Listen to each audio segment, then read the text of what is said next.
Octagon 72 bude najväčší zápasový večer roka. A čo je na tom najlepšie? Slovenskí bojovníci idú do vojny. A nejde o žiadne priateľské škrapkanie. Slováci idú ovládnuť Eden. Pripútajte sa, lebo teraz si v krátkosti rozoberieme, kto nás ide reprezentovať a kto bude rozdávať KOčka. Kyle Ríšavý i Batfalský sú dvaja šialenci, čo sa neboja pustiť do prestrelky. A presne to očakávam aj v tomto zápase. Žiadne vyčkávanie, žiadna šachová partia, len čistá vojna.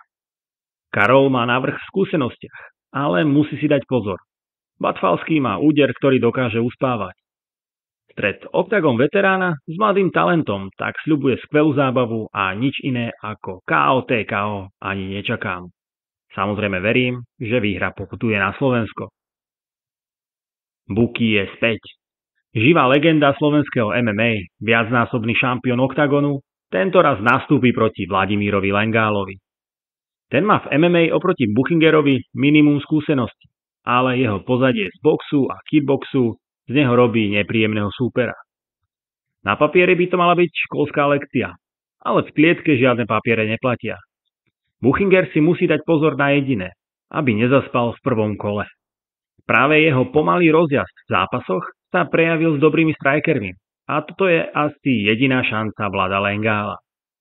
Ak sa však zápas presunie na zem, tak je to koniec príbehu. Ja to vidím jednoznačne. Buki bude Lengála učiť a ponorí ho do hlbokých vôd, kde ho napokon aj utopí.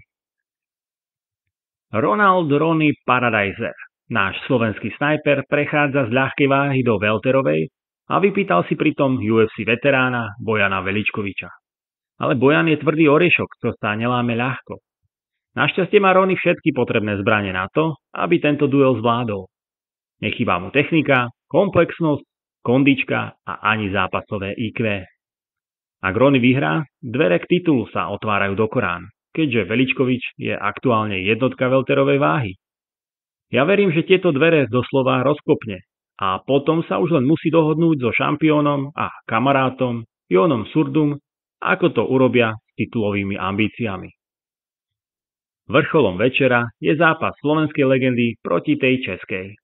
Attila Pumcibek je muž, ktorý poslal Vémolu spať prvýkrát už v roku 2019. A teraz máme završenie trilógie. Vémola sľubuje, že to bude jeho posledný zápas v MMA a to isté platí aj pre Attilu. Attila síce pred rokom v odvete odklepal, ale pozor, teraz je hladný vziať si všetko, čo pred rokom stratil. Prvý zápas skončil KO v prvom kole, druhý submisiou v treťom kole.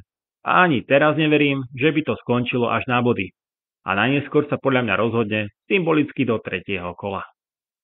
Octagon 72 nebude len gala večer, bude to bojové divadlo. A slovenská výprava ide v plnej sile.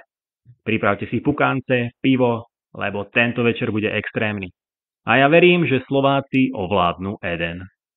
Ďakujem za sledovanie. Nezabudni na like, odber a do komentu napíš svoje tipy na tieto zápasy. Vidíme sa na budúce.